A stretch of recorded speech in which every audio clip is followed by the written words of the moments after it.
tarde. Meu nome é Carlos Quintino, eu sou professor da Escola Cora Coralina e coordenador do projeto PEA Unesco. Hoje nós teremos um bate-papo com a poetisa Maria Gabriela da Silva Souza Santos. A conversa de hoje faz parte da Cátedra Paulo Freire de Humanidades, que é uma parceria entre a Escola Cora Coralina, a Prefeitura de Mauá e o projeto PEA Unesco.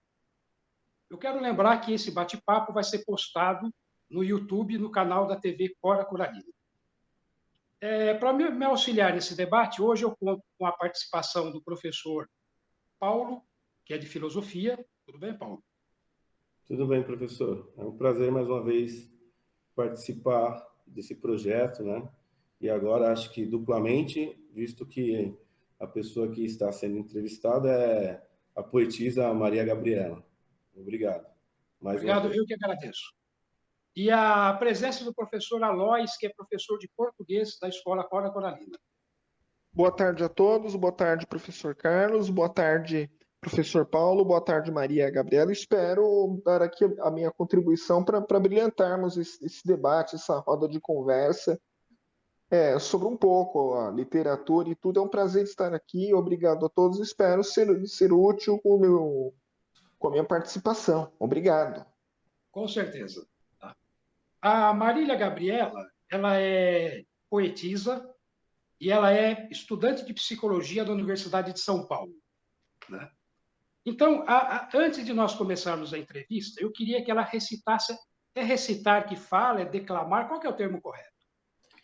Eu uso o termo recitar mesmo. Boa tarde, é um prazer estar aqui, né? Eu uso o termo recitar, mas eu não sei a diferença. Não, Ambos estão corretos. é o correto, ambos estão corretos. O professor de Sim, português pode está ser nos corrigindo. tanto declamar quanto recitar. Qualquer um dos dois pode se referir. Ambas as formas estão corretas. Legal. Então, Maria, eu queria que você recitasse a primeira poesia que você fez. A primeira poesia que você escreveu. Tá certo. Eu só queria fazer uma pequena contextualização. Quando eu era criança, eu mandava e-mails para os meus pais, né? E aí, quando eu comecei a escrever poesia, eu tinha mais ou menos uns 10 anos. E aí eu mandei para eles, né? Foi assim que eles viram que eu estava escrevendo.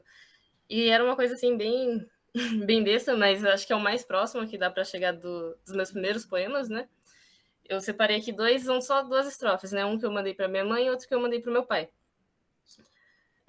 O que eu mandei para minha mãe é assim: Mãe, você cheira como uma flor e tem um grande amor. Vou te dar meu coração e vou fazer uma boa ação. A pedido do meu coração, vou te dar um beijão e com meu braço, um abraço. Você não teve medo e me deu não só um dedo. Sei que sou amada e por você sou educada. Muito obrigada. Eu escrevi isso no dia 21 de setembro de 2012, eu tinha 10 anos. E aí no dia seguinte eu mandei um pro meu pai, que é assim: Pai, para mim você sempre vai ficar perto de mim e eu sempre vou te amar. Com uma flor te dou o meu amor. Com um coração te dou um beijão. Com meu braço te dou meu abraço. Com essa ação te mostro que você é o meu amorzão. No dia 22 de setembro de 2012. Eu acho que esses dois poemas são os mais próximos, assim, que dá pra puxar, né? Eu acho que eu já tinha escrito alguma coisa antes disso, mas não tinha mostrado pra ninguém ainda. Era só um treino, né? E esses dois trechos, eles estão em alguma publicação, não? Não, eu só tá no e-mail mesmo do que eu mandei pros meus pais, né? Legal. Maria, conte-nos um pouquinho da sua história. Como é que você começou a escrever? O que te levou, né, a gostar de escrever? Qual que é a sua história? Como é que você chegou a se tornar uma poetisa? Então, eu acho que criar é uma coisa que eu sempre gostei de fazer, assim, tipo, eu não tenho lembranças de não ter essa necessidade de criar alguma coisa, né? Eu lembro de quando eu era muito pequena, tipo, uns 4 anos, eu ficava falando coisas, né, e tentando rimar. Eu não sabia o que era rima ainda, mas eu gostava de misturar o som, né? Então, às vezes eu fazia sons que não tinham significado nenhum, e, enfim, sempre tive facilidade para rimar também, combinando as palavras e tal. E eu lembro que quando eu tinha uns 6 anos, mais ou menos, eu escrevi uma história em quadrinhos, que se chamava Pega Essa e Manda, e era 2 meninos que jogavam beisebol, ainda tem essa história em quadrinhos, e aí eu ficava super orgulhosa e mostrava para todo mundo e tal, meus pais me apoiavam muito Eles sempre leram para mim, né, antes de dormir, e minha mãe sempre leu o Fernando Pessoa, e muito poema, etc. Então, tipo, escrever sempre foi uma coisa normal, assim, né? Eu lembro, tipo, é uma coisa tão marcante que eu me lembro quando eu escrevi o meu nome pela primeira vez. Tipo, meu pai me ensinou, né? E aí eu fiquei muito feliz. Eu tinha muita raiva, assim, quando eu tinha que aprender a escrever, porque eu achava chato. Tinha que ficar fazendo os desenhos, eu nunca tive uma letra bonita, então era bem difícil. Mas aí eu lembro quando eu consegui escrever meu nome, eu falei, meu Deus, é o meu nome, né? Tipo, sou eu, Maria Gabriela. E eu fiquei muito contente, etc. Mas eu decidi que eu queria publicar e que eu queria ser escritora mesmo quando eu tinha 10 anos. Eu já tinha lido todos os livros que tinham na sala e tinha um projeto que você tinha que pegar um livro, levar na sexta-feira, ler no final de semana, fazer um resumo e um desenho, e depois mostrar para a professora na segunda-feira. E aí chegou a minha vez, e eu já tinha lido todos os livros, mas eu não queria fazer de um livro que eu já tinha lido. Aí eu fiquei procurando, e achei um que se chama Lua Cheia Amarela. É um livro de poesia infantil. Eu não sei pronunciar o sobrenome da escritora, mas eu sei que é Silvia alguma coisa. Eu não sei pronunciar o sobrenome.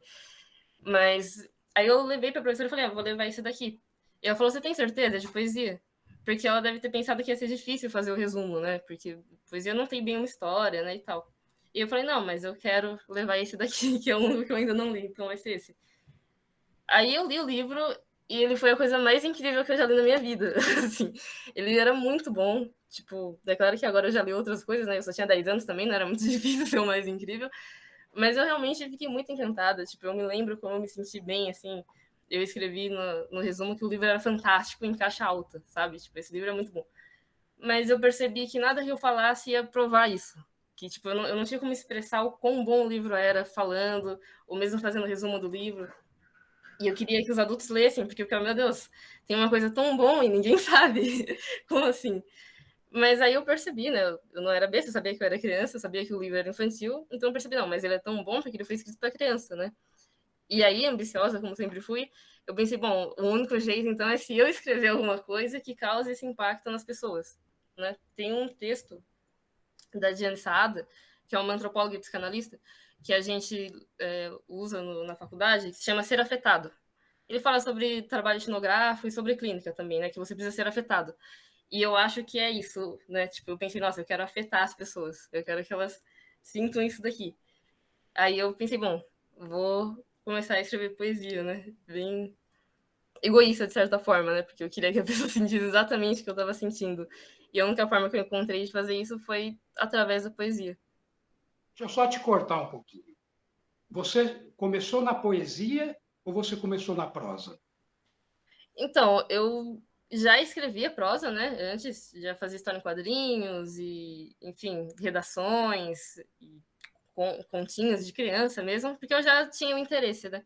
Mas quando eu decidi que eu ia, de fato, ser escritora, né, que eu ia publicar e etc., foi por conta da poesia, né?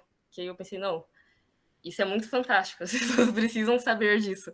E eu tenho que ser capaz de passar isso de alguma maneira. Aí eu decidi que eu iria ser escritora mesmo. Professora Lois, fique à vontade. Ok. Primeiramente, boa tarde a todos, como eu já disse. Gabriela, você sempre gostou de ler? Sempre gostei de ler. Como eu comentei, os meus pais liam para mim, né, antes de dormir, acordado também, mas enfim, eles sempre leram bastante coisa para mim, sempre me deram um livro, Gibi da Turma da Mônica. Tinha um livro que meu pai ele leu várias vezes, esse livro que é Fernão Capelo Gaivota, o nome, se eu não me engano. E eu achava bem legal também a história do livro, né? Depois ele explicava, porque eu não entendia muito bem que eu era criança. E Fernando Pessoa, muito presente na minha vida desde sempre, desde antes de eu nascer.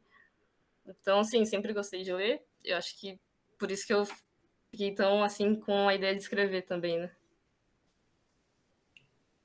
Eu gostaria de falar o seguinte, né? Fazer uma intervenção. Sei que não é o meu momento necessário, mas percebam aí que a primeira poesia ela escreveu para a mãe e depois para o pai, né? Tem esse porém aí. Mas é fato. Eu acho que o exemplo da leitura ela está em casa mesmo, né? Se você vê os seus pais lendo, se os seus pais leem para você, isso é um motivador muito poderoso sem dúvida. Mas a Maria sempre teve esse ímpeto mesmo, né? Ela falou aí que eu que a alfabetizei e tal, mas ela foi um pouco diferente dos outros, né? Que eu fiz isso com todos os meus filhos, e são muitos, né? E ela teve um diferencial que, assim, ela realmente não queria seguir a metodologia, né? Das letras, né? E a gente tinha um jogo de letras para formar sílabas e por aí em diante, até porque eu não sou pedagogo como o Carlos, e nem professor de português como o Aloys, mas a gente desenvolveu uma metodologia bem particular, né? Funcionou, né? Pode ser visto, mas ela se recusou a seguir a metodologia passo a passo e já foi direto para tentar fazer a leitura dos pequenos livrinhos infantis, que é o que a gente lia à noite, né? Para que eles fossem dormir. E tentando já decodificar assim de pronto. Eu falei, dessa forma é um pouco mais difícil, mas ela foi e conseguiu mesmo da maneira como ela determinou, né? Então, realmente muito determinada. É impressionante mesmo, né? Por favor, professor. Eu queria que você fizesse uma pergunta, Paulo.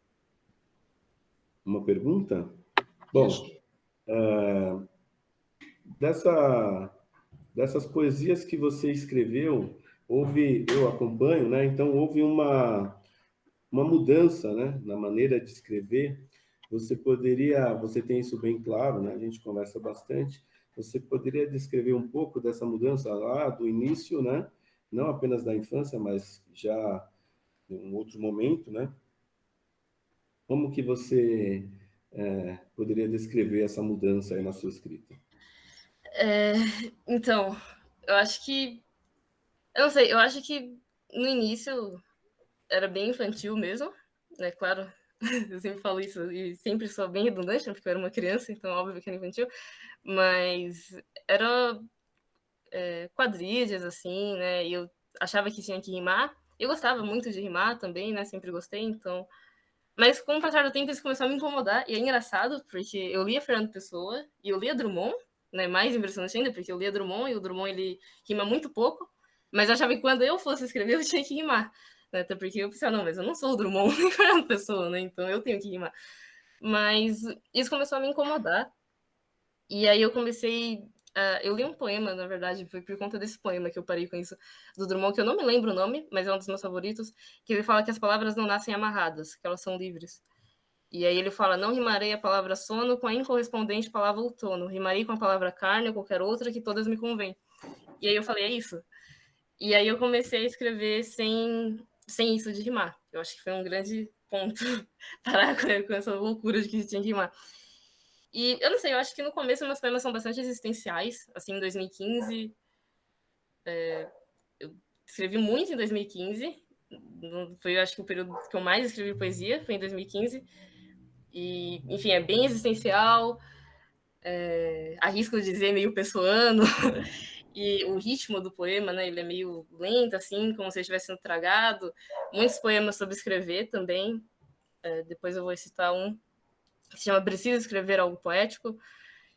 E depois eu comecei a me afastar um pouco disso, desse teor mais existencial, embora eu ainda ache que os meus poemas eles são muito sobre mim e às vezes isso me desagrada, mas eu tenho começado a tentar escrever poemas com um cunho mais político em relação à sociedade ou algum tema de sexualidade, de gênero, de raça e coisas assim.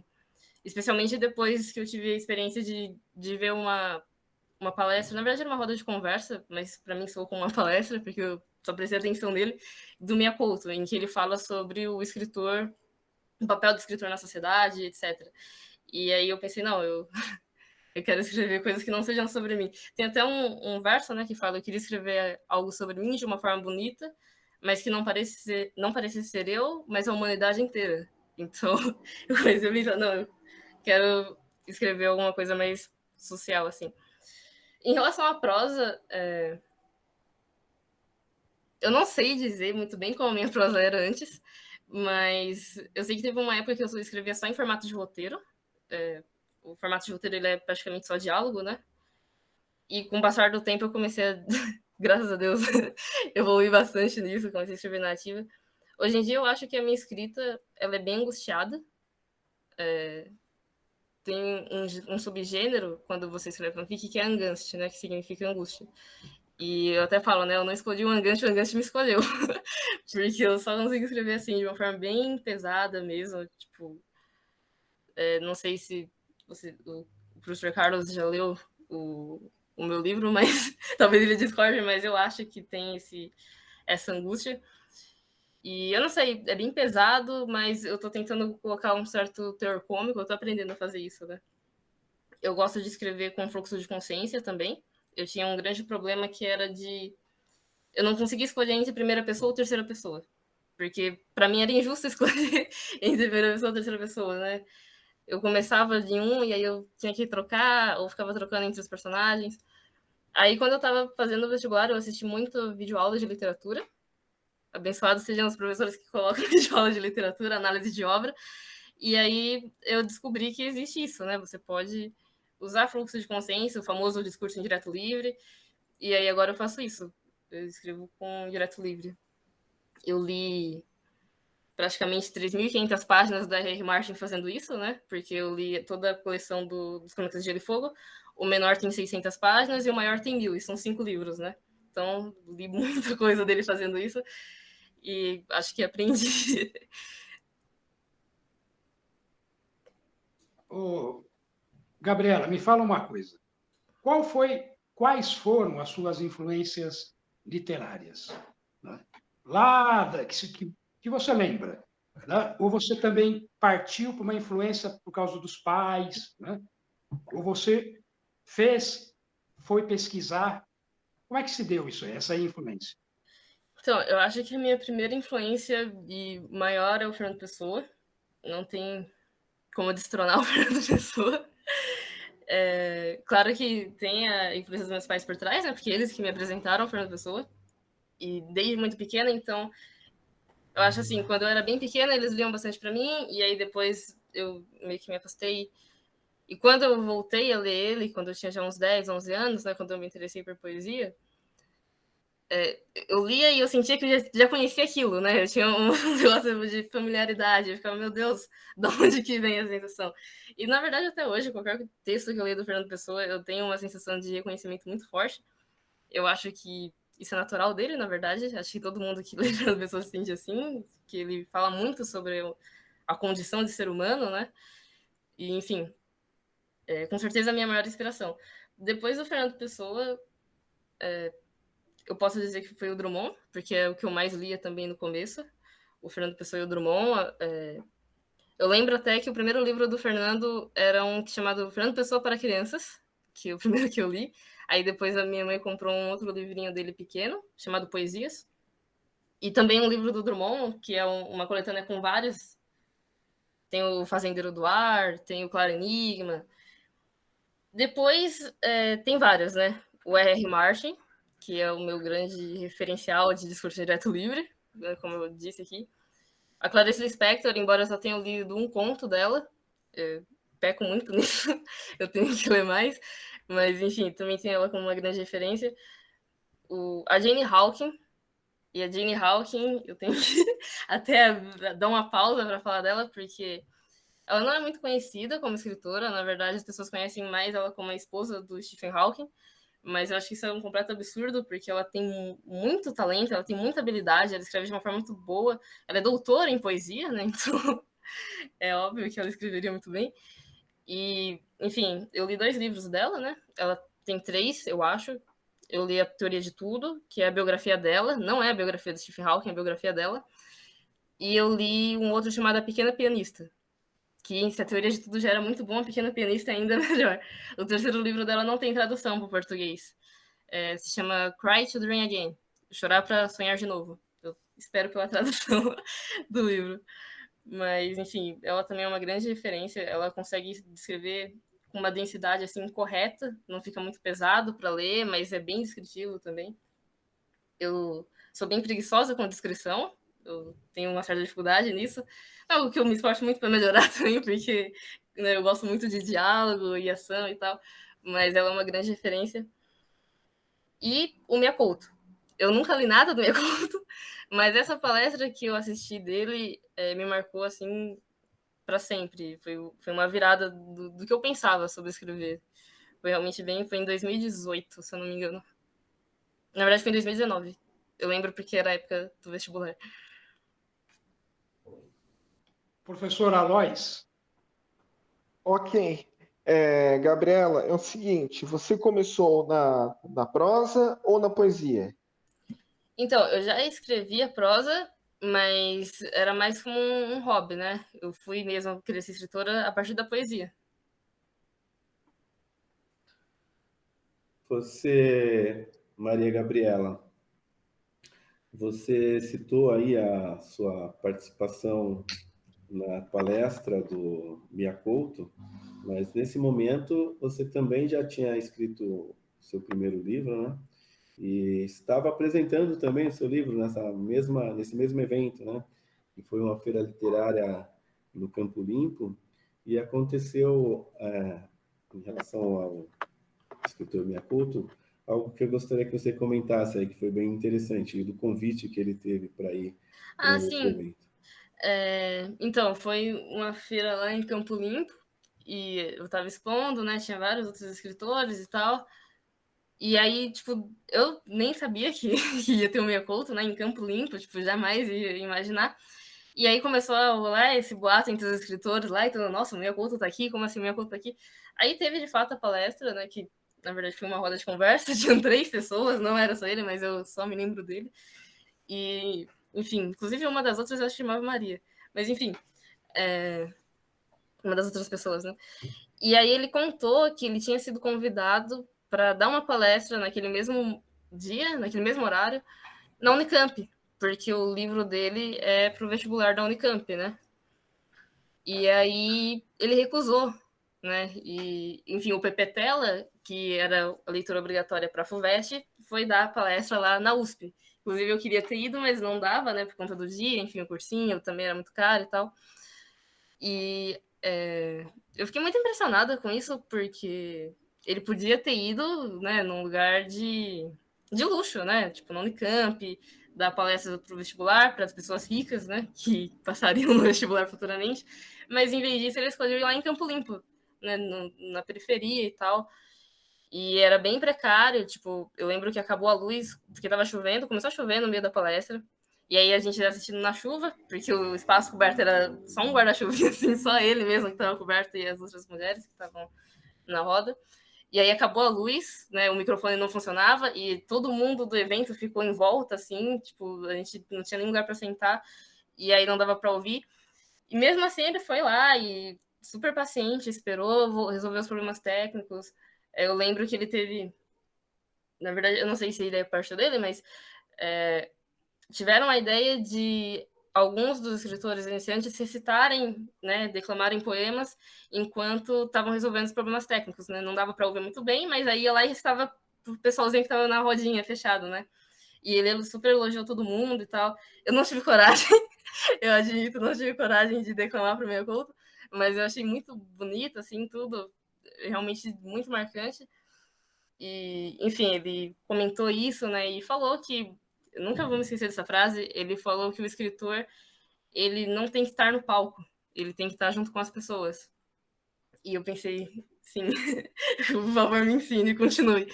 E aí, no final, ele estava vendendo uns livros dele lá, né? Deu autógrafo para as pessoas e tal. E ele foi onde estavam os autores, tirar foto com todo mundo, ver os livros das pessoas. Eu não pude participar desse momento porque estava chovendo e tinha que voltar para casa, que morava longe, né, e tal.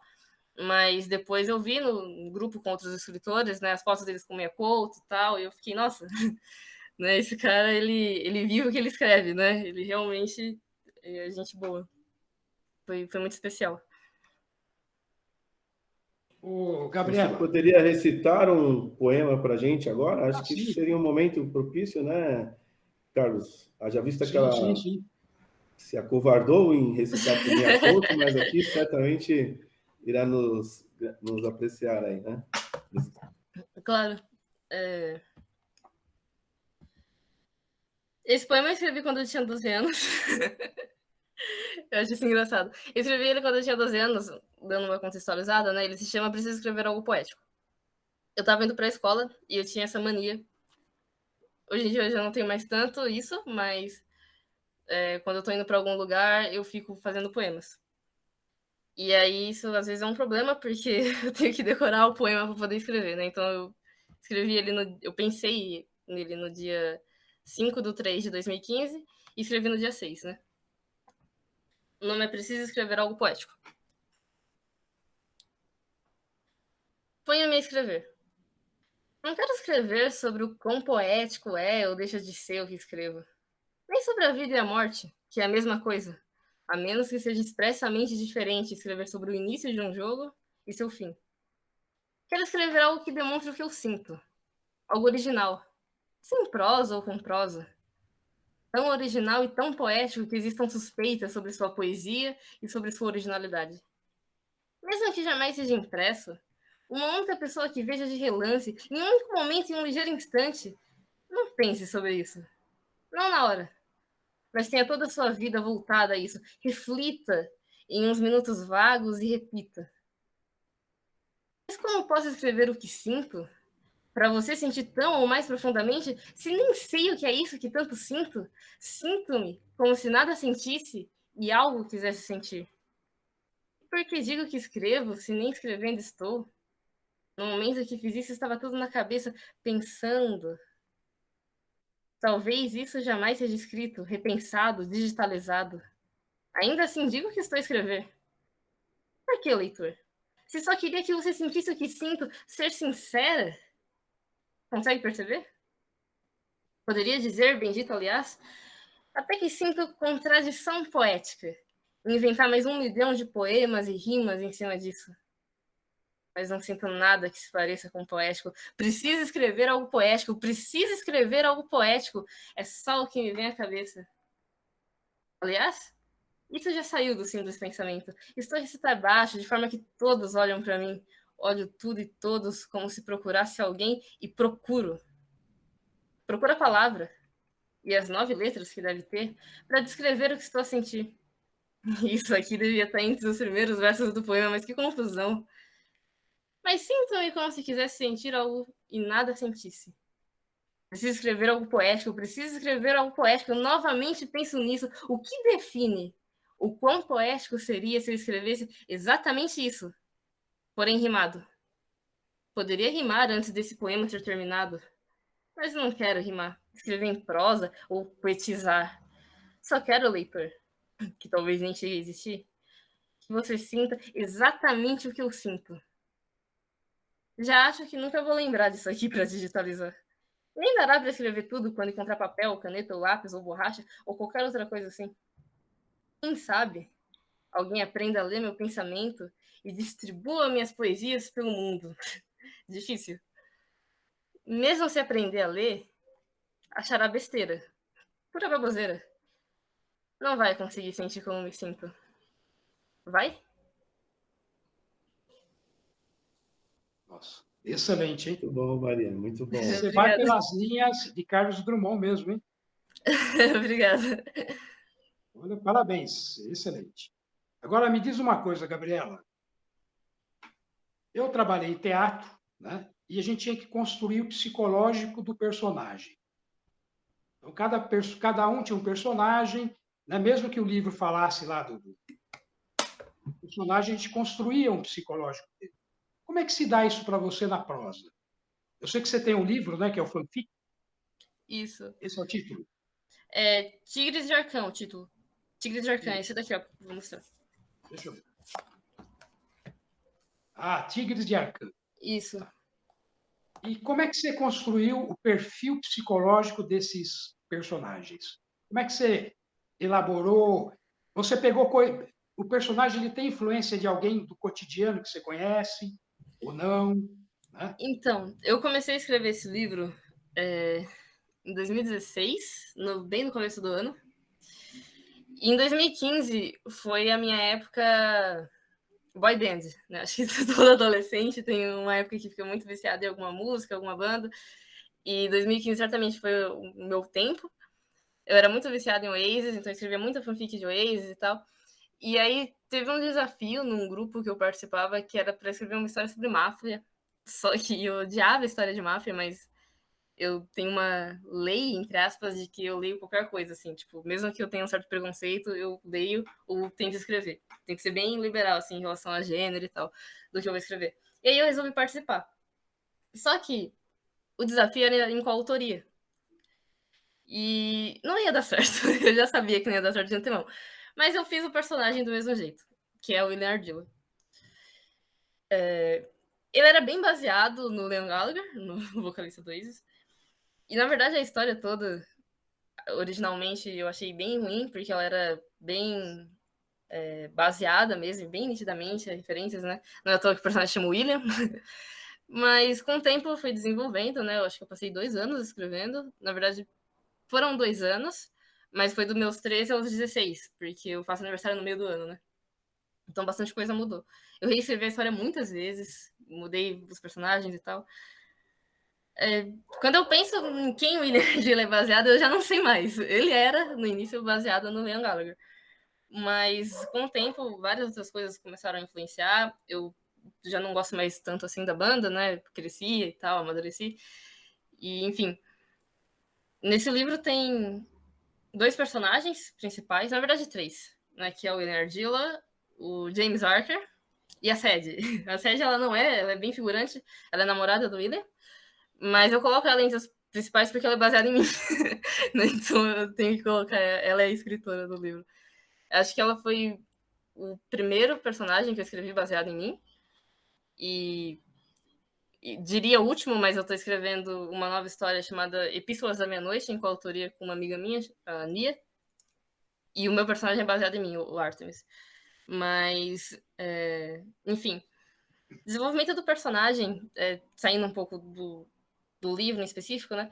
É uma das coisas que eu mais me importo quando eu vou escrever.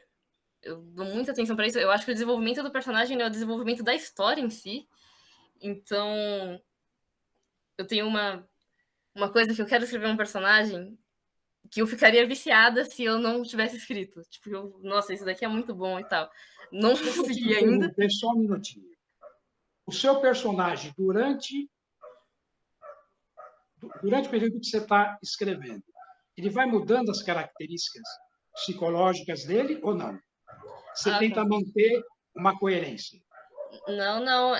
Assim, tem a base do personagem, né? E aí eu tento pensar como seria uma pessoa mesmo, né? Mas tem a base, né, da personalidade e tal, mas no decorrer da história o personagem se transforma, né? Eu tento passar isso bastante em Tigres de Arcana, não sei se consegui, mas o meu objetivo era mostrar a transformação do William, né? E do James também em algum nível. Então, sim, quer dizer, por exemplo, o Artemis, eu até fiz uma teia, né, da personalidade dele. Eu não costumo fazer isso em papel, geralmente eu deixo só na minha cabeça, mas eu de fato desenhei a teia, né? E aí eu coloquei Artemis escrito no centro e várias ligações, né? Então, desde o mais básico, ele é baseado na deusa grega, né? E também na Diana, da deusa romana, da caça, da lua, etc. E aí eu escrevi lá, Artemis, Grécia, Roma, Diana, tal, e fui puxando, né? E, enfim, mas eu espero que ele mude bastante durante. Ele é um vampiro, né? Então eu também coloquei frenesi vampírica, sei lá, algumas coisas assim, Drácula, Bram Stoker e tal. Que eu não citei o Bram Stoker como uma referência, mas ele é com certeza. E, enfim, eu tento mudar o personagem da forma mais realista que eu consegui. Eu tento fazer com que ele seja como uma pessoa, né? Eu falo que o personagem, você conhece o personagem, né? Você desenvolver o personagem é conhecê-lo. Então ele vai se apresentando aí para você e você vai tentando desenvolver. E eu acho que eu disse, né, que eu escrevo em fluxo de consciência. O que significa? A minha narração, ela é em terceira pessoa, mas a consciência de quem está falando passa do narrador para o personagem, né? Discurso direto livre e tal. O professor de português me corrija se eu estiver falando besteira. Mas, e aí, a partir disso, a própria narração, ela já passa o ponto de vista, né? Um narrador não é confiável, ele já é o ponto de vista do personagem. E eu acho que isso também já faz parte do desenvolvimento, né, do personagem. Então, o meu narrador, ele é bem... ele não é muito confiável, ele é totalmente parcial, né? Apesar dele parecer onisciente, imparcial e tal, ele não é. e isso também acredito que faz parte. Os diálogos, né? Quer dizer, eu tô treinando isso, porque eu vou precisar disso para o livro que eu tô fazendo com a outra garota. Mas eu tenho dificuldade de pensar num ponto de vista só no diálogo, né? Tipo, eu sempre tô pensando, tenho mais facilidade em diálogos entre os dois, né? Acho que diálogo em grupo é mais difícil, mas eu tô sempre pensando no personagem A e no personagem B. E, enfim, agora vou ter que pensar só no ponto de vista do personagem A. Mas eu acho que o diálogo, ele é o momento, assim, mais propício para demonstrar a personalidade do personagem, né? Porque é literalmente ele falando, não é nem ele falando pelo narrador, né? Ou em troca com o narrador. É literalmente ele falando, é a alteridade dele, né? Ele interagindo com outra pessoa. Então, às vezes, eu fico pensando também em várias cenas de diálogo dele conversando com pessoas da narrativa, que não vão ser escritas, mas eu fico pensando para ver como ele agiria se tal pessoa falasse isso com ele, enfim. É um processo de conhecer o personagem mesmo. Gabriela, antes de eu passar para o Aloys, eu queria te fazer uma pergunta. Quando você escreveu seu primeiro livro, você não era estudante de psicologia. Então, você tinha uma estratégia para criar os personagens. E hoje? Hoje a Gabriela é estudante de que ano de psicologia? Segundo ano. Segundo ano. Como é que hoje a estudante de psicologia está tratando a questão do perfil do personagem? O que mudou? Então, o meu primeiro livro, na verdade, ele foi esse daqui, de poesia, né? Chama Poesias de Maria, que são poesias quando eu tinha 11, 10 anos, as primeiras, assim. E depois veio o Tigres de Arcan, né? Nenhum dos dois era estudante de psicologia. Mas o que mudou? Assim, uma boa pergunta, porque uma das minhas maiores motivações para escolher psicologia foi pensando que isso ia me ajudar, de fato, a desenvolver os personagens, né? Porque a gente entra na faculdade de psicologia pensando que a gente vai conhecer os mistérios da mente humana, né? A gente vai desvendar a humanidade. Na verdade, você entra com dúvidas e sai com mais dúvidas ainda, né? Não sei nada dos mistérios da mente humana, realmente não sei, continua sendo uma grande incógnita, quanto mais eu estudo, mais perguntas eu tenho sobre, mas eu acho que agora eu tenho alguns conceitos, né, que podem me ajudar a elaborar. Então, por exemplo, trauma, né, eu tenho uma visão bem sistemática do que é trauma, né, e eu penso, bom, o personagem passou por uma situação traumática, como ele vai reagir a isso, né? E aí eu penso, às vezes, em estruturas diagnósticas, que a gente, na psicanálise, tem algumas estruturas que são uma base, né? Não, as pessoas elas nunca se encaixam completamente, mas é uma base, que seria a neurose, psicose e a perversão, dentro da teoria lacaniana, pelo menos. E aí eu tento, não, esse personagem ele é mais ou menos neurótico. Então como é que um neurótico lidaria com isso? Esse personagem aqui ele é mais perverso. Como é que um perverso lidaria com isso? E aí eu tento articular, assim. Mas eu admito que eu evito usar muito psicologismos, porque eu acho que o personagem, apesar de tudo, ele sempre é um espelho do autor, né? E uma coisa que a gente sabe desde o primeiro segundo que pisa no Instituto de Psicologia é não faça autoanálise, né? Você não é capaz de se analisar. Então eu fico com um pouco de receio de estar falando de mim, né? E me analisando e tal. Então eu falo, não vamos muito profundamente nisso. Mas com certeza a faculdade ajuda bastante. Especialmente no sentido de lidar com os problemas, né? De humanizar o personagem mesmo, né? Tipo, quando ele passa... Sei lá, tem vários personagens que na mídia que perdem toda a família, perdem os pais, perdem tudo e não tem efeito nenhum. E eu digo, isso não é verdade, né? Quer dizer, isso modifica a pessoa. E eu acho que a faculdade me ajuda a ver por esse lado, né? Agora o professor Aloys. Ok. Gabriela, é o seguinte: nos últimos anos o Brasil tem passado por uma polarização política, está tendo um debate de um lado à esquerda com as suas pautas que lhes são próprias, de um lado o crescimento de uma extrema-direita, e ultimamente o Brasil tem passado por uma crise política, ideológica, institucional, um verdadeiro debate. Eu gostaria de saber, na sua opinião, qual o seu papel como escritora e dos escritores em geral com relação a esse embate político-ideológico que se vive no Brasil. Seria Então, isso. eu acredito que O escritor, acredito que todo artista, na verdade, mas o escritor, ele sempre vai ter um papel muito precioso para mim, né? Não por acaso. Eu acho que ele é um registro, para começar, né? De qualquer obra literária, eu acho que é um registro do que está acontecendo, tanto de forma individual quanto de forma pessoal. Então, ele tem um papel de documentação muito primordial, né? Mesmo que seja poesia, mesmo que seja ficção. Eu acho que as escolas literárias, elas não existem por acaso, né? É um reflexo da época. Mas para além disso, né, da documentação, do registro, para depois você ver, olha só, as pessoas pensavam assim naquela época, né? Eu acho que tem um cunho político muito forte, né? Porque justamente pela arte refletir a realidade, né? A gente pode modificar a realidade através da arte, né? E, enfim, às vezes eu fico meio bolada, que eu penso que as coisas que eu escrevo, elas são muito sobre mim, muito particulares, né? Como eu disse antes, e que eu não cumpro muito com o meu dever cívico, né? Quer dizer, eu não politizo muito. Mas eu tenho mudado isso, né? Eu acho que no próprio Tigres de Arcan eu já trouxe algumas reflexões sobre sexualidade, sobre homofobia e tal. Eu acho que os meus poemas também estão cada vez mais nesse sentido. Eu acho que o escritor ele tem que se posicionar, com toda certeza, né? Não, não no sentido de abandonar a fantasia ou alguma coisa assim, né? Eu não acredito nisso, eu acho que as pessoas escrevem sobre o que elas quiserem, mas eu acho que é possível fazer isso e se posicionar ao mesmo tempo, né? Porque não se posicionando já é uma posição, né? Não existe ser neutro. Então, enfim, acho que o escritor ele tem um papel muito importante, porque ele toca as pessoas também, né? Quer dizer, como eu comecei falando, o meu objetivo era afetar as pessoas, né? E eu acho que a literatura faz isso, assim, muito bem, mexe com as pessoas, né? Então a gente tem a capacidade de retratar alguma coisa, de tirar a pessoa daquele ambiente e levar para qualquer outro. Então a gente faz a pessoa pensar sobre as coisas, se colocar no lugar, né? Quer dizer, a gente só consegue se emocionar com alguma história porque a gente se coloca no lugar do personagem, né? Então dá para articular várias coisas assim que que cabe dentro do papel do escritor, né? Ou da função do escritor perante a sociedade. Eu particularmente acho que eu tento usar a minha escrita para, tenho tentado cada vez mais para fazer as pessoas refletirem sobre essas questões, né? Para colocá-las no lugar e, enfim, Tigres de Arcan fala sobre bem e mal, né?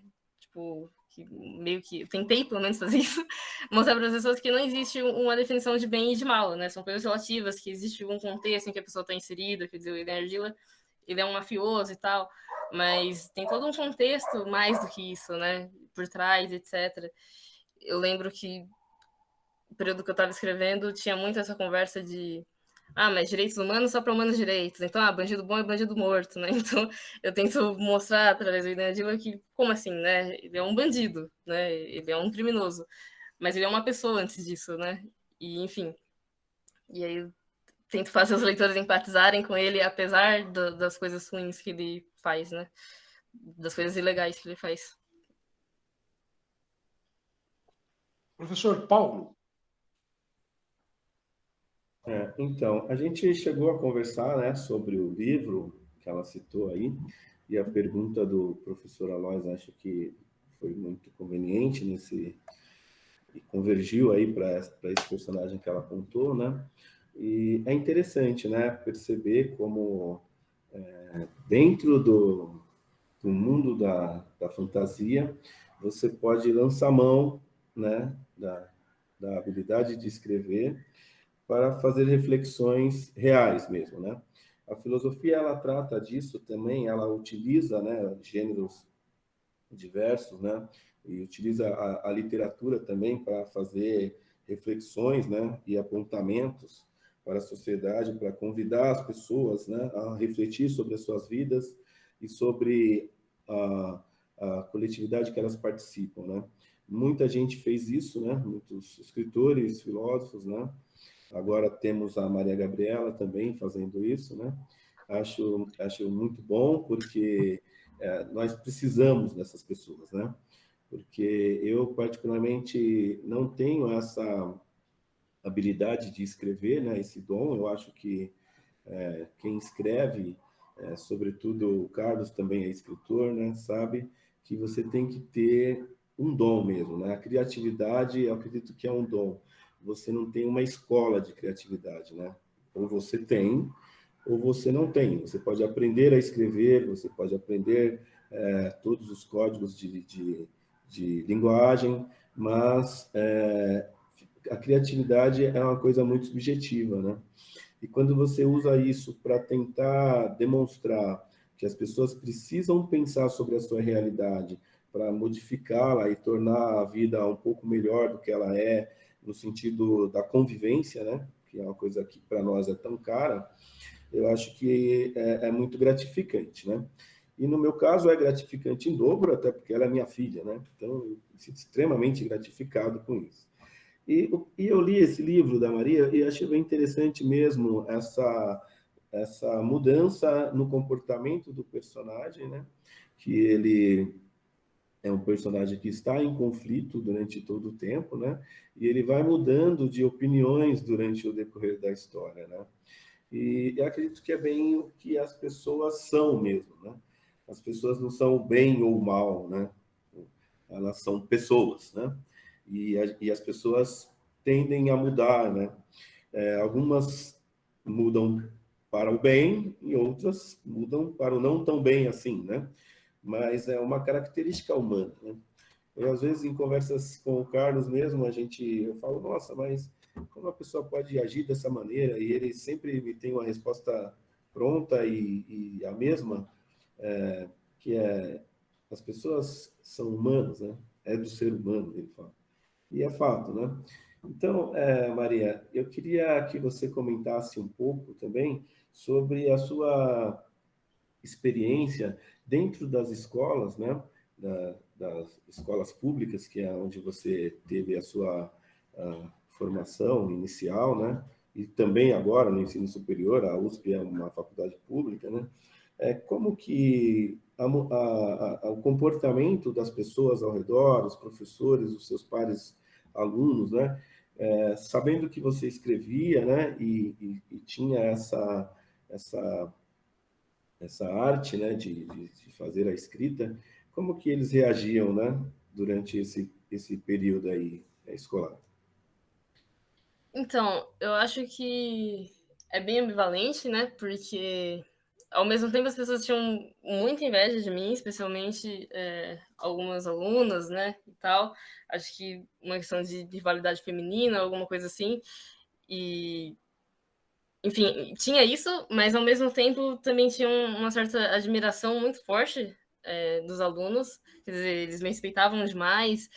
E eu lembro que no nono ano tinha um projeto da professora de português de recitar poesia, né? Que foi quando eu aprendi a recitar, porque ela sempre recitava pra gente, e depois a gente podia recitar, se recitasse ganharia um ponto extra, se não recitasse tudo bem. E eu vi ela recitando e pensei, nossa, é assim que tem que ser. Até então eu nunca tinha visto ninguém recitando, né? Eu só lia poesia, não sabia declamar. Mas eu lembro que no último bimestre a gente podia recitar uma coisa nossa, ou uma música, até então era só poesia. Não que música não seja poesia, né? Mas de algum poeta, né? De alguém que de fato escreveu para ser poesia e não para ser música. E aí eu falei, bom, vou recitar um meu. Eu escrevi um só para aquilo, né? Era o meu grande momento. Nunca tinha recitado nada meu para sala. E aí eu lembro que algumas pessoas choraram quando eu recitei. Era um poema bem triste, era sobre a guerra. Sobre a guerra na Síria, né? Tava bem em evidência na época, enfim. Foi quando teve aquele menino que apareceu morto na Bahia, não lembro aonde. Mas, enfim. E aí eu citei várias coisas relacionadas à guerra na Síria. E, enfim, fiz um poema sobre isso, bem grande, tinha 3 páginas. E aí algumas pessoas choraram e pediram bis, e, enfim, foi bem surpreendente. Eu não esperava, na verdade, achei que as pessoas não iam gostar, porque o meu poema ele tinha um tom meio acusatório, né? Era meio tipo, olha, o que tá acontecendo e você não faz nada, né? O sentido do poema era esse, né? Isso daqui acontece e você não faz nada. E ele ia trazendo coisas do Brasil também, né? Quer dizer, começava falando sobre a guerra e tal, e depois ele começava a trazer problemas do Brasil, sobre tráfico, enfim. Sobre menores abandonados, era tudo falando de crianças, né? E foi o contrário, né? Em vez das pessoas ficarem bravas, elas ficaram emocionadas. E, enfim, pediram bis, todo mundo bateu palma, até o pessoal que tinha inveja de mim. E depois me convidaram para recitar para as outras salas. Então, assim, eu acho que, apesar de ter isso, eu acho que sempre tem, né, essas questões ruins de intriga e de inveja e tal, foi muito positivo, né, os meus professores apoiavam bastante, a maioria deles, eu escrever e tal. É claro que também de uma forma ambivalente, né, quer dizer, eu lembro que, por um lado, teve uma professora que eu comentei, né, que tinha um livro e tal, e ela falou, quanto que custa? Eu falei, eu acho que na época eu tava vendo por R$20, e ela falou, nossa, mas que assalto. E eu fiquei tipo, nossa, né, como assim, um livro? Mas, por outro lado, também teve vários professores que foram na Bienal, né, eu participei da Bienal em 2018, o lançamento do livro foi lá, e aí os professores foram prestigiar, né, compraram, enfim, a gente tirou foto e foi muito bacana e tal. Então, acho que na escola, assim, o comportamento era esse, né? Por um lado, todo mundo adorava, mas por outro, não era tão adorado assim. Passando para a faculdade, eu não sei, eu não convivi muito lá, né? Quer dizer, eu só fui 2 semanas e 2 dias, e aí começou a pandemia e tal, a quarentena. Mas foi bem na época em que estava lançando o Tigres de Arcan, e aí eu falei para as pessoas, eu tenho um problema que as pessoas geralmente elas acabam descobrindo que eu escrevo, né? Eu não costumo me apresentar assim, eu mostrar para as pessoas, né? Elas meio que descobrem, elas falam, nossa, mas como você nunca falou que você tinha livro, não sei o quê. E aí acabaram descobrindo, né, pelo lançamento do Tigres de Arcan. E aí o pessoal ficou bem feliz e tal, alguns compraram. E até me deram um apelido de Maga na época, né? Ficaram, você é a Maga da 020, não sei o quê, você escreve Maga, não sei o quê, de magia, que também é por conta do meu nome, né, Maria Gabriela. E, enfim, o pessoal gostou bastante, mas fizeram até alguns sarais depois em que eu apresentei. Mas isso já faz algum tempo, né? Foi, tipo, no começo de 2020, então eu não sei como vai ser quando voltar.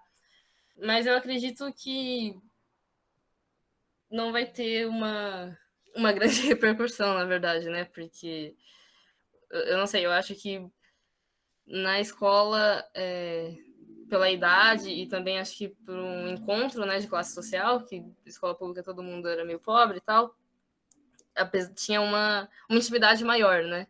Agora lá na USP eu já não sinto isso, né? Na verdade, o pessoal é meio snob, né? Alguns, não todos, claro, mas tem isso. E, enfim, natural tem umas panelinhas também, né? Então acho que não vai ter eu realmente acredito que não vai ter um grande impacto. Porém, contrariando isso que eu disse, teve um evento que foi o corredor artístico do Instituto de Psicologia, que eu participei, e eu participei com um poema meu, declamei alguns poemas, e os professores gostaram bastante, né? Falava sobre temas da psicologia, né, os meus poemas, e quem faz psicologia vai entender que a psicologia é meio biruta, assim, começa a falar de psicologia e chora e se emociona, então foi bem bacana. Eu lembro que a diretora do instituto estava lá e ela fez um enorme discurso depois do meu poema e se emocionou, e aí todo mundo, ai, psicologia é tão maravilhosa, não sei o quê. Então, eu não sei, eu acho que o comportamento talvez sempre vá nesse sentido, né? Os professores, a maioria dos professores, eles costumam me apoiar bastante, e achar bem legal e tal, e os alunos, depende, né? Eles ficam com certos ciúmes da atenção, né? Ô, Gabriela, me fala uma coisa. Você faz um trabalho de poesia e faz um trabalho de prosa. Como é que você acha que o seu trabalho contribui para a cultura da paz? Como é que o seu trabalho contribui para reduzir, para diminuir o racismo, para diminuir o preconceito, né, de gênero? Como é que você vê isso aí no seu trabalho? Então, eu tenho feito. Eu estou escrevendo um livro que vai se chamar Poemas em Púrpura. Ele fala sobre. Todos os poemas lá são sobre bissexualidade, por isso que é Poemas em Púrpura, né? Púrpura é a cor bissexual. E, enfim, eu acho que provavelmente vai ser o que eu escrevi mais politizado, né, nesse sentido, de falar exatamente sobre esse tema, né, sobre direitos LGBT e etc., visibilidade bissexual e tal. Mas também tem alguns poemas sobre outros temas, né, ligados à raça, gênero, Na escola a gente tinha projetos, né, do 8 de março, então eu sempre fazia um poema ou música, né, às vezes era para fazer um rap, e aí eu sempre fazia, o pessoal cantava lá na escola, não sei o quê. Então eu tenho alguns poemas, eu acho que em poema acaba sendo mais fácil tratar do tema, porque o poema ele é mais curto, né?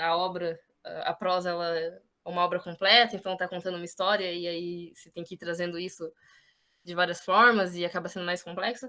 Mas em poema eu acho que é mais simples de trazer os temas, né? Mesmo que também tenha metáforas e seja ambíguo e tal, acho que é mais fácil. Eu disse que eu estou escrevendo esse livro, né? O Epístolas da Meia-Noite, com a minha amiga. E a gente também planeja trazer temas relacionados à sexualidade, a gênero e a desigualdade social, né? O personagem dela se chama Raul, ele é um lobisomem, é o lobisomem carioca. Eu acho isso muito engraçado, mas enfim. E ele é pobre, né? Ele tem 6 irmãs, como conta a lenda do lobisomem, né? O 7º filho, e não sei o que, não sei o que lá. E ele é pobre, ele é preto, ele nasceu no Rio de Janeiro, né, num lugar pobre, etc. Então vai contar bastante sobre isso.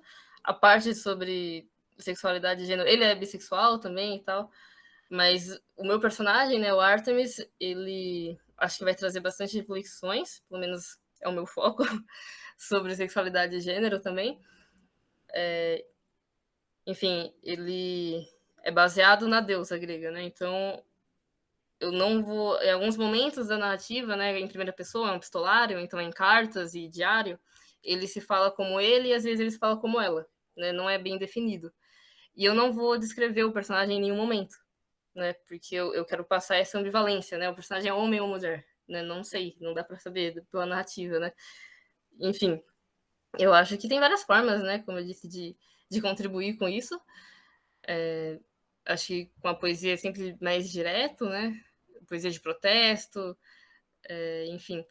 Mas na prosa também dá, e dá para fazer coisas bem legais, né? Maria, antes de terminar, eu queria que o professor Alois fizesse as suas observações e depois o professor Paulo. E no final, você vai nos declamar a última poesia que você fez. Tá? Certo. Tá bom? Professor Alois.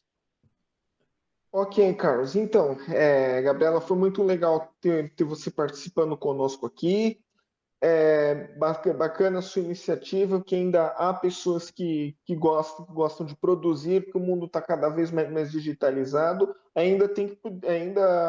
Iniciativas como a sua mostram que ainda a literatura tem espaço no mundo contemporâneo e é importante no debate da condição humana, das condições existenciais, a questão política, social.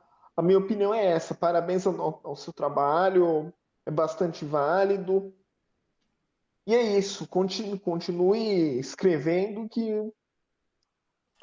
a iniciativa é boa. O mundo precisa de mais gente como vocês que Muito valorizam obrigada. a arte. Não é de quê?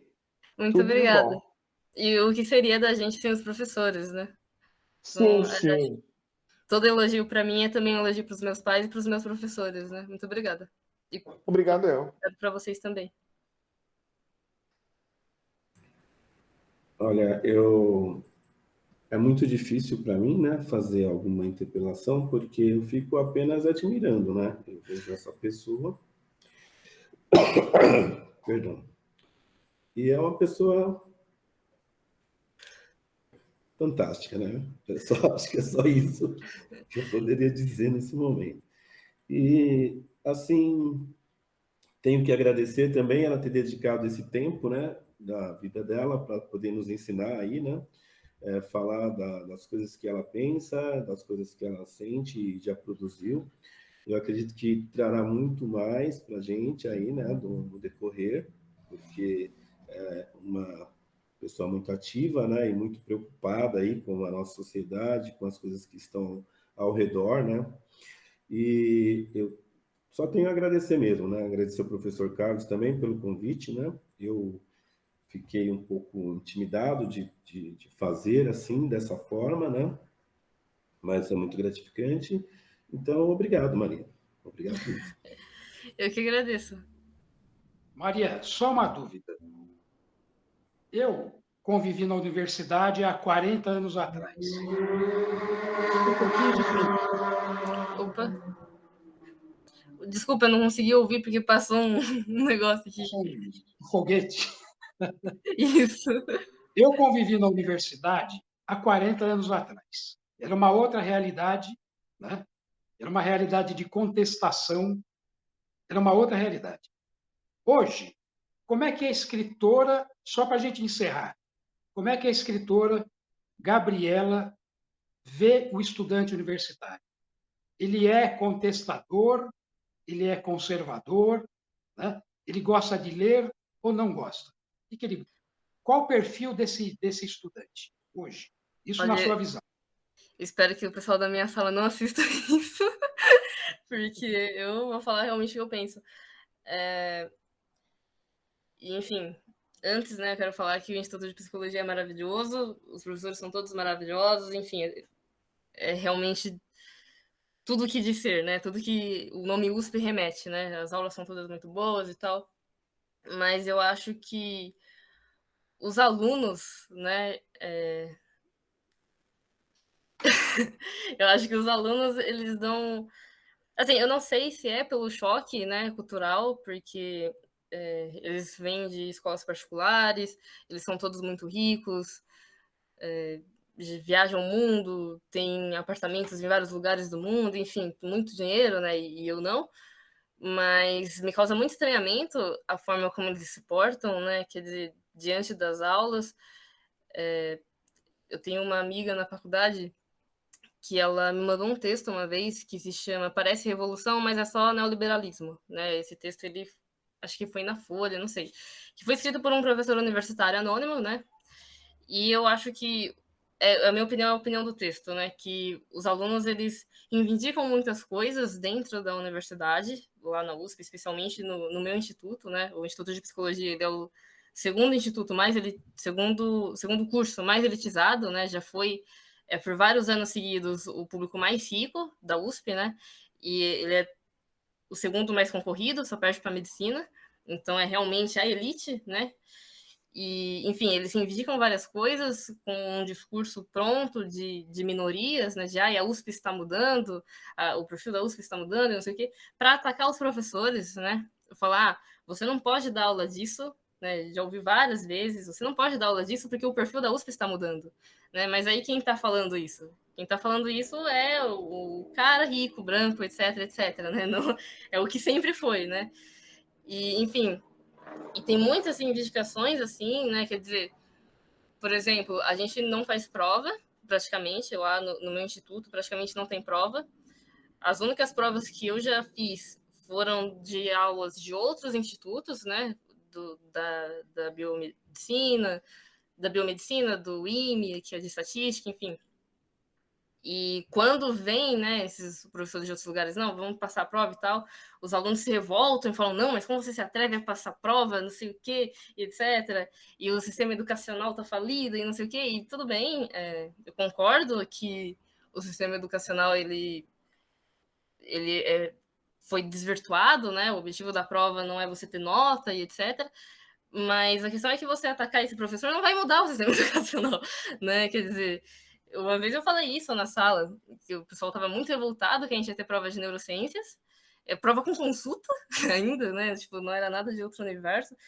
E falando, que o sistema educacional, e vamos mandar isso para a comissão de graduação, e não sei o quê. Eu falei, mas, gente, não adianta a gente fingir que a gente está fazendo isso para mudar o mundo, porque, na verdade, é nosso benefício, né? A gente não quer fazer prova porque a gente não quer fazer prova, né? Isso não vai ter um impacto na sociedade e pronto, acabou o vestibular, acabou a prova. E aí o pessoal ficou super ofendido, falou, esse é o discurso da direita, e não sei o quê, e etc. E eu fiquei, gente, como assim? Não faz sentido. E, enfim, outras coisas, né, que aparecem muito, quer dizer, essa coisa... Acho que o que mais me irrita é essa coisa do perfil da USP está mudando, né? Porque passa muito no jornal, tipo, 50% dos alunos da USP vieram de escola pública. Isso não é verdade, né? Quer dizer, você anda na USP e você vê isso muito claramente, né? E aí... mesmo que o perfil da USP estivesse mudando, porque de fato né, quando aderiu ao SISU, foi uma das últimas universidades a aderir ao SISU, faz muito pouco tempo, foi em 2016, se eu não me engano, ou 2018, enfim, faz muito pouco tempo. Quando aderiu ao SISU, de fato, começaram a entrar estudantes de escola pública, como eu, né? Só que, mesmo que essa mudança, né, estivesse acontecendo, que eu não acho que está, ela não seria no IP, né? Não é o Instituto de Psicologia, é a FFLeste, é a Pedago, né, Educação Física, os cursos que são assim mais populares, né, tem mais vagas, enfim, entra mais gente pobre, etc. Então eles sequestram mesmo, né, essas pautas. Parece revolução, mas é só neoliberalismo, né? E, enfim, e isso realmente me causa assim bastante raiva, porque, por exemplo, teve uma movimentação, na verdade, que está tendo, né, contra alguns professores lá que me deram aula sobre essa face, né, do perfil da USP que está mudando. E aí, assim, a gente já teve 3 aulas, desde quando eu entrei, eu tive 3 aulas, palestras totalmente em inglês, sem tradução, nem antes, nem durante, nem depois, e tudo bem, né? Aí pode, né? Ninguém falou nada, assim, não conseguiram nem se oferecer para traduzir depois, porque a aula foi gravada, mas não vamos legendar, tipo, foda-se, sabe? Desculpa a palavra. E aí, quando é uma coisa do interesse deles, não, agora sim, vamos levantar essa bandeira. Então, eu acho que o ambiente é assim, né? Tipo, é bem. Eu não sei, é bem injusto, né? E isso me mobiliza, me causa bastante revolta, né? Tipo, meu Deus, vocês usam, vocês sequestram a pauta, né? Vocês pegam a nossa voz dos estudantes que realmente são pobres e tal, pro interesse de vocês, né? Então, eu não sei. Eu espero que ninguém na minha sala assista isso. Mas é isso que eu penso. Ou seja, a universidade, os alunos são conservadores. Com toda certeza, os alunos são a elite, quer dizer, eles falam, né, e tem muito um discurso bastante político e tal, especialmente por conta das nossas aulas, né, e, enfim, a psicologia, ela teve um papel de dominação, né, assim como a medicina, historicamente, a gente vê isso e a gente desconstrói isso, nossos professores têm uma preocupação muito forte com isso, e é bem hipócrita, né? Porque os alunos se colocam nesse sentido, etc, mas na verdade não é realmente, né? Mas eu penso o seguinte, né? Que pelo menos eles ainda tentam se posicionar como se estivessem defendendo alguma causa, né? Porque eu vejo estudantes de outras universidades, como PUC, Mackenzie, etc., e nem isso eles fazem, né? Quer dizer, pelo menos eu lembro que uma vez eu discuti com um aluno da minha sala, porque ele estava com o discurso de que o aluno cotista ele é mais burro do que o aluno não cotista. Né? Só que ele estava com esse discurso velado. E aí eu estava falando para ele que não, e a gente estava discutindo. Enfim, a discussão foi até que eu consegui mostrar para ele que ele estava com esse discurso, né? E ele falou, nossa, eu tô falando besteira, não sei o quê. E eu falei, também acho. Só que, beleza, né? Ele não conseguia nem perceber o que ele estava defendendo, né? Agora, em outras universidades, né, Mackenzie, PUC e tal, é isso mesmo, né? Quer dizer, eles fazem marcha contra as cotas, né? Quer dizer, eles defendem isso, eles sabem que defendem isso e pronto, né? Então, eu ainda acho que, de alguma forma, a USP ainda está na vantagem, né? Vamos dizer assim, o pessoal ainda tem uma preocupação social de alguma forma, né? Tá bom. Eu queria agradecer a Gabriela, tá? E queria agradecer também ao professor Alois, viu, Alois? Muito obrigado, tá bom? Ao professor Paulo, também muito obrigado. E agradecer a Gabriela, e ela agora vai recitar a última poesia que você escreveu, tá? Certo. Tá bom? E com a sua poesia a gente encerra e agradecer a todos. E só lembrando que essa entrevista vai ser postada no canal da TV Cora do YouTube, tá bom? Gabriela. Tá certo.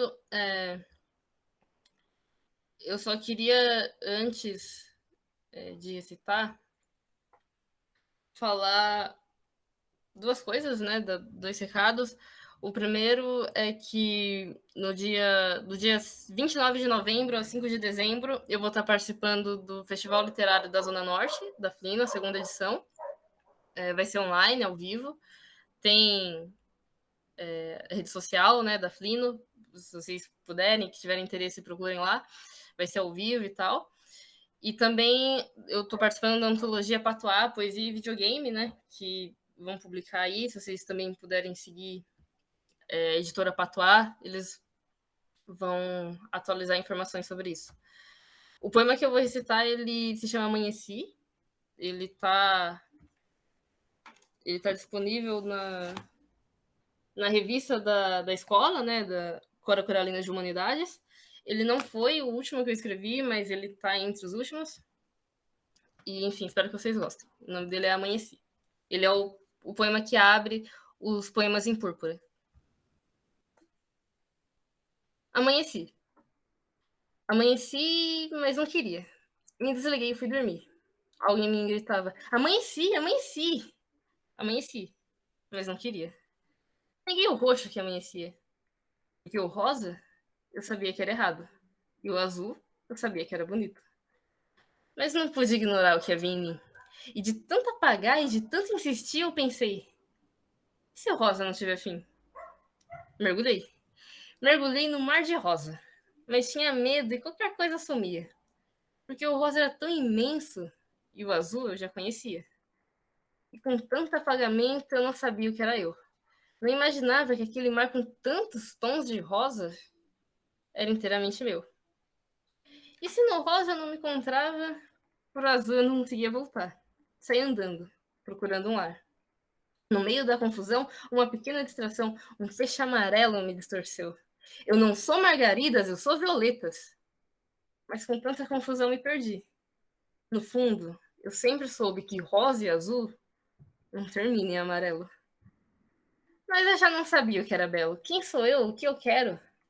Pintei meu cabelo, cortei meus cachos, troquei minhas roupas, me olhei no espelho. Ainda era rosa e ainda era azul. Uma vez só, eu me atrevi a olhar o mundo por um binóculos púrpura. E tudo era roxo e tudo era eu. Foi então que percebi que mar rosa e mar azul nenhum eu realmente conhecia, porque só através do meu lilás eu veria tais mares com paz. Alguém me gritava: amanheci, amanheci. Amanheci, mas não queria. Entrei em pânico, eu negava, porque com tantas cores, como eu saberia me distinguir em um arco-íris feito de sangue? E havia música, e havia festa, só não havia quem eu era. E chorava, porque temia que nunca mais anoiteceria. Me amanhei. Me amanhei aos poucos, porque eu sabia que a manhã era extensa, e depois de tanta desilusão, sabia que também era tensa. Densamente fui entendendo toda a beleza do roxo. Eu não me vi em nenhum lugar, mas sabia que ia me achar. E com muito medo de água, entrei no mar roxo, tão deslumbrante, tão impossível. A liberdade estava lá. Fluída nas águas púrpuras que iam de encontrar o meu lar. Nas minhas veias corria o que eu nunca soube que já sabia. Magenta com azul real é púrpura. Púrpura. Púrpura e nada mais. Púrpura do roxo e do lilás e até do violeta. Púrpura. Do lilás que traz romance maduro, com o romantismo e a delicadeza do rosa.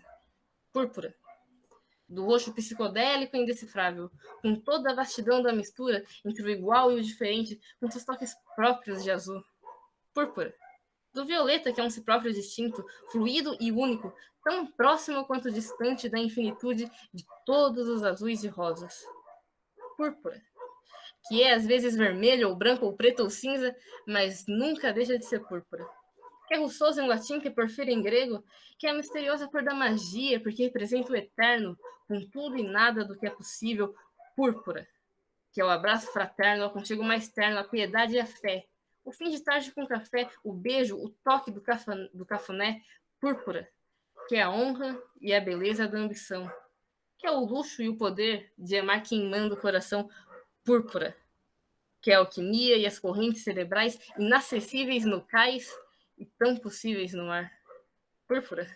Que é a boa saúde da berinjela, da cebola e do repolho. O púrpura que precisa de binóculos para enxergar, porque sem ele me cegava o olho. O mesmo púrpura que dito tão raro é a maioria, mas vive escondido com medo do próprio esplendor. É verdade. Precisei de tantos tons de roxo para lidar com a dor de ser púrpura em um mundo de rosas e azuis, que Pensei ter me perdido, agora no meu já conhecido mar de amor. Mas era tudo tão bonito e tão relaxante, que achei sem sentido tentar se encontrar quando a perdição te aconchega. E talvez sem intenção, colori de roxo outros jardins.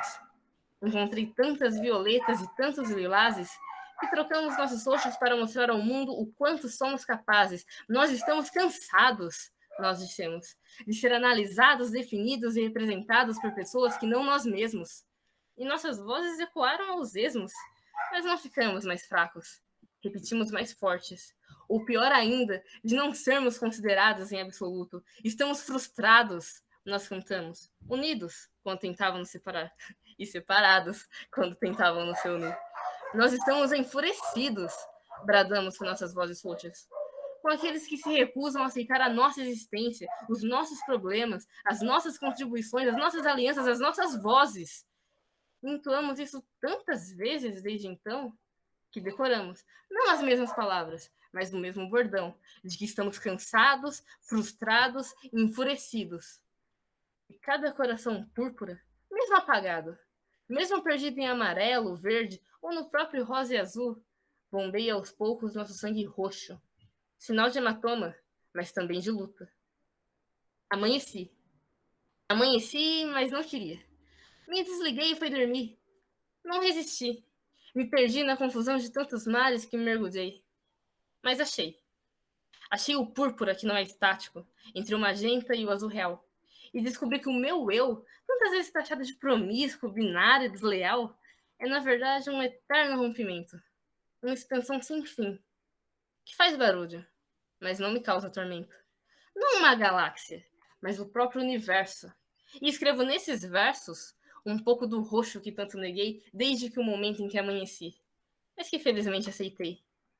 E se antes não me vi em lugar algum, agora sei que estou em toda parte, que me escondo em Lightning na arte, que me espreito em momentos históricos, mesmo quando tentam apagar a minha presença, que resisto e persisto quando tentam apagar a minha existência. Agora sei e enxergo sem binóculos que o púrpura em mim está por todos os cantos. Nas músicas, nos cantos, nas batalhas, nas trajetórias, e que quanto mais nos fazem invisíveis, mais estamos aqui sensíveis, machucados, mas de pé e jamais calados.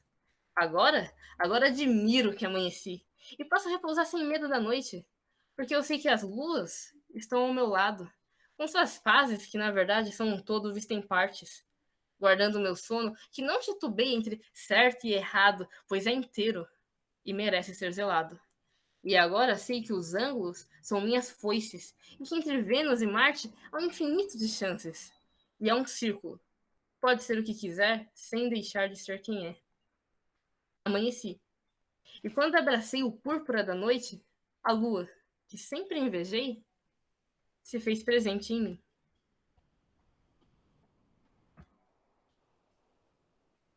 Nossa, parabéns. Muito obrigada. Parabéns, Muito realmente. bom, muito bom. Muito bom, muito bom. Muito Agora, bom eu quero mesmo. agradecer a você, Maria, agradecer ao professor Paulo, professor Alois, e só lembrar que esse programa ele vai ser postado na TV Cora no YouTube, tá bom? Obrigado a todos e até a próxima. Até a próxima, Carlos. Tchau, tchau. Tchau. Até a próxima. Tchau, tchau. Muito obrigada pela oportunidade.